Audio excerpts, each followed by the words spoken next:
बताइए। वंदना में अनम्यूट बंदी। करो अपने आप। सुखी हो, मंगल हो।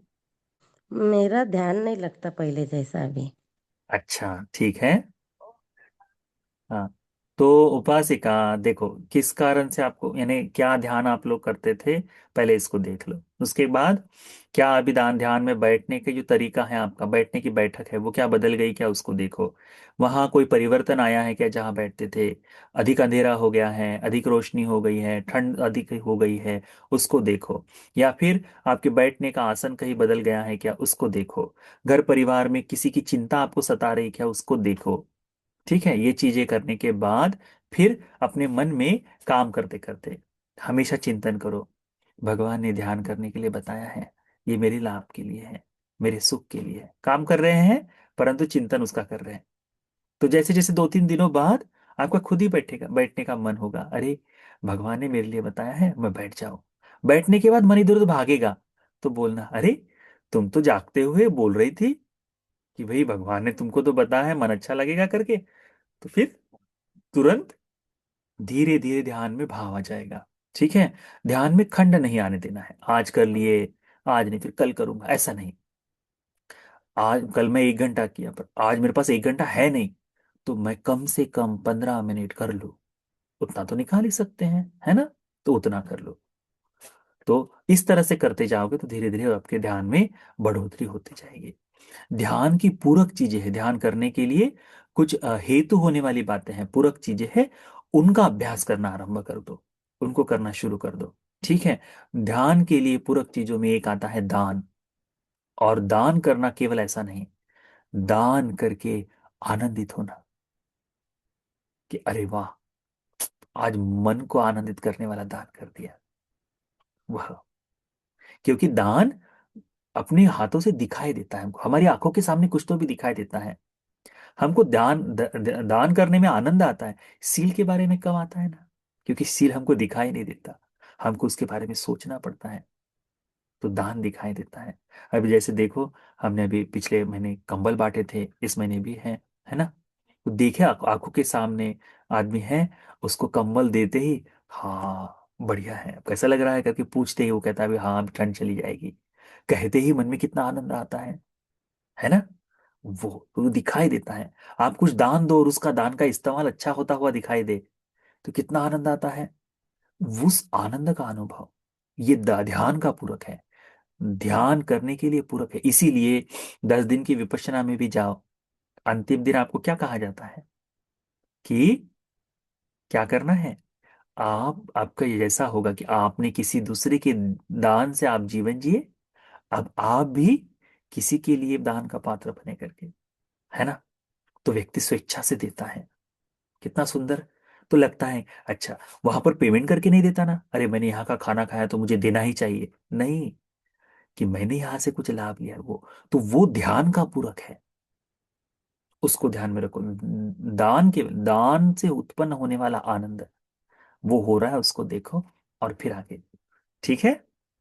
उसके बाद सील के बारे में सजगता, चिंता को छोड़ दो, तो आपका ध्यान साधना में मन उसकी दिशा में और बढ़ते जाएगा। दिन भर में करते समय चिंतन मनन में भी अनित्य, इसका भी चिंतन कर लो। मैत्री की साधना करो, तो आपका ध्यान और मजबूत होते जी जाएगा। ठीक वंदना है। में बनते जी। जो जी मैं, जो आप बता रहे हैं अविद्या पच्चाशुत्थ के बारे में, मतलब इसको ऐसे समझ सकते हैं कि जब तक व्यक्ति में सोतापन नहीं आता है तब तक उसमें अविद्या रहती है। बिल्कुल। और जब तक उसे सोतापन, मतलब चार आर्य सत्य का बोध नहीं होगा, जब तक सोतापन नहीं आएगा तब तक चाहे वो कुछ भी हो, मतलब ह्यूमन लाइफ में हो या भिक्षु भी हो, तो उसके अंदर अविद्या थोड़ी बहुत रहेगी। नहीं नहीं, थोड़ी बहुत नहीं, अविद्या तो है ही है। अभी जी हम जी आप जी। अविद्या में ही हैं। श्रोतापन्न हो जाएंगे तो लगभग लगभग 16-17 तरीके बताए गए हैं श्रोतापन्न बनने के। पर उसमें प्रधान जो है, कुछ भी कर लो तो यही होता है कि चार आर्य सत्य का बोध। तो जो आर्य अष्टांगिक मार्ग है, यही मार्ग है जिसके सहारे चल के हम मुक्ति तक पहुंच सकते हैं। यही मार्ग है जो आरंभ ही श्रोतापन्न से होता है। हम अभ्यास कर रहे हैं कि उसी मार्ग के सहारे हमारी अविद्या भी नष्ट हो जाए करके, ऐसा है।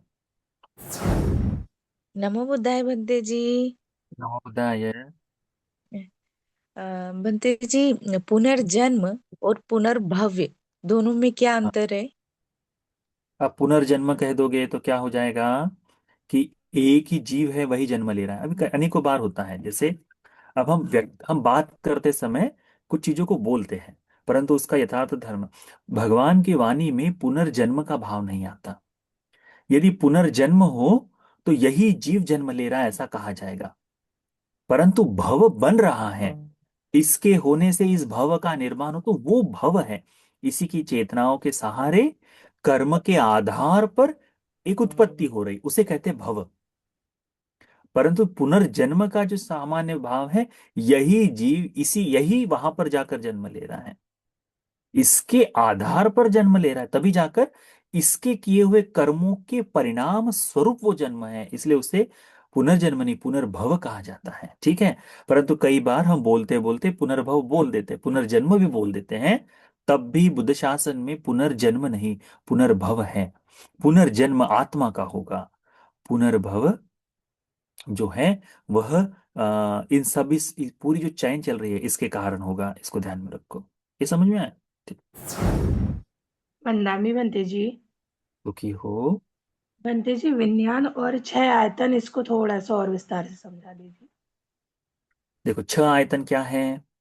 आंख, कान, नाक, जिह्वा, त्वचा और मन, है ना? यानी शरीर और मन, ये छह आयतन हो गए। ठीक। विज्ञान जो है किसी कर्म स्वरूप से बनने के बाद एक विज्ञान बाहर निकलता है, कैसे वो बनाता है, जैसे मुझे चाहिए, मुझे नहीं चाहिए, इसके भाव में उसको पाने के लिए जो कोशिश चलती है ना, वो विज्ञान हो गया उस तरह से। ठीक है। तो चक्षु का विज्ञान होगा, कान का विज्ञान होगा, नासिका का, जिह्वा का, त्वचा का, शरीर का, मन का, ये अलग अलग विज्ञान बनते हैं उन अलग अलग चीजों के इकट्ठा आने पर। कौन कौन सी चीज? तो आंख, रूप, मन, इसके आते ही तीन नंग संगति, स्पर्श, उसके कारण तीन नंग संगति होती है, वही होता है चक्षु विज्ञान, उसका चक्षु विज्ञान उत्पन्न होता है। इस तरह से विज्ञान उत्पन्न होता है। ठीक। तो इन छह आयतनों के भी विज्ञान अलग अलग हैं, इसीलिए हम एक को पकड़ने की कोशिश करें तो दूसरा हमारे हाथों से छूट जाता है। हम कोशिश करें कि हम बैर नहीं करेंगे, बैर नहीं करेंगे, परंतु इधर से राग जाग जाता है, तो वो हमारे एक एक तरफ से करते ही दूसरी तरफ से भाग जाता है। ये अभी हमको बैलेंस नहीं हो पा रहा, पर धीरे धीरे अभ्यास करते जाएंगे तो धीरे धीरे सभी चीजों में कटौती होती जाती है, धीरे धीरे सारी चीजें खत्म होती जाती हैं। अ, उस तरह से हम ठीक है। हाँ। जब हमारा जैसे भव बन गया तो चार आर्य सत्य का बोध हो जाने के बाद में जो भव बन गया है तो वो खत्म होने लग जाता है क्या वहां से? हाँ, बिल्कुल बिल्कुल। वहां से भाव खत्म हो जाना यानी इस तरह से है ना, कि वहां से भाव खत्म हुआ तो होगा क्या कि अधिक से अधिक सात जन्म, आठवां जन्म ही नहीं है, तो भाव वही तक खींच कर ले जाएगा कि अच्छा थोड़ा सा बचा कुछ है वहां तक खींच कर लेके जाओ। उस इस तरह से समझ लो कि पेट्रोल खत्म हो गया पर गाड़ी रिजर्व में चल रही है। अभी तो रिजर्व भी नहीं आता, अभी तो खत्म हो गया वो, लड़कों को तो पता है। अभी तो रिजर्व वाली बटन ही खत्म कर दी शायद से, मुझे लगता है। तो पहले होता था कि टंकी में थोड़ा सा है तो रिजर्व करते, तो थोड़ा गाड़ी झुका कर थोड़ा सा रिजर्व चालू करके उसके ऊपर लेकर जाते थे, वो वैसा ही चलता है कि बस इतनी जाएगी खत्म। बड़ी गाड़ियों में तो अब भी आता है शायद से कि वो दिखा देता है इतना है, पर बोलते हैं हाँ अभी 20-25 किलोमीटर चल जाएगी करके, वैसा है वह। तो जैसे ही धर्म को बोध हो जाए उसके बाद से भव बनना ही खत्म हो जाता है, मतलब भव बनना है नहीं, उतना ही चलता है जितना उसका अभी बचा हुआ काम है। ठीक।